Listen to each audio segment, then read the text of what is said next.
Gia, Timona, Joy, Amaru, Sir Jonas. Effort team, please, let's go. Ay, sorry, mawala ka na, sir. Sorry, kami muna. Kami na muna. Ay, Thunders, later na kayo, Thunders. Ma, what can you say about the training at ISA? Ano? How is it? Describe yung training at ISA. Siguro kasi we've been training since 2018 pa, Miss International pa. The training is just smooth always, every day. Every time I training kami, smooth lang. What I appreciate about Atisa is, dadating siya, before mag-start yung training, may plan kung anong gagawin. So aside from pasarela, meron pa kaming ibang konting mga ganap na personal. May concern siya about this and that, na medyo meron akong alam.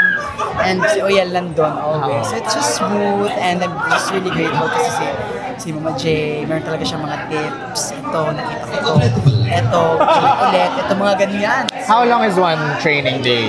Our last training was 4 hours. Oh, Kasi sabi nga niya, di ba, nakalimutan niya na mag-rest. So medyo meron siyang, she was not feeling well at that time. So marami akong breaks. Okay, break ulit. Rest, break ulit. Magsiswimsuit, tas break ulit. Imagine yun, nagsiswimsuit kami ng medyo may umuubo. Oh, Media, kayo ulit. Diba? Thank you. Pero she's really game na game. So hanggang Bangkok training?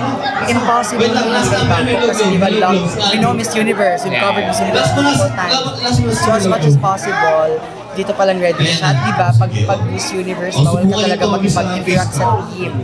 So, but for sure, may mga virtual touch-ups. Like, hindi naman namin ni Michelle D kasi yung what I learned with Michelle D's, is, hindi naman ako nakapunta doon, is meron kaming mga virtual biglaang training, update ng stage, ganyan. So for sure.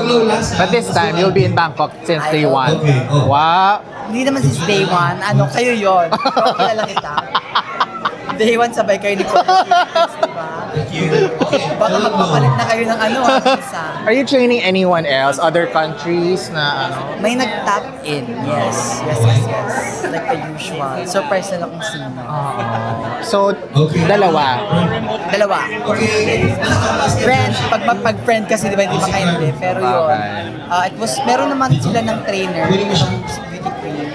It's more of understanding lang what's a different perspective daw. And is Atisa okay with that? Atisa has always been okay with that naman. Pero naging priority ko talaga si Atisa. So, yes!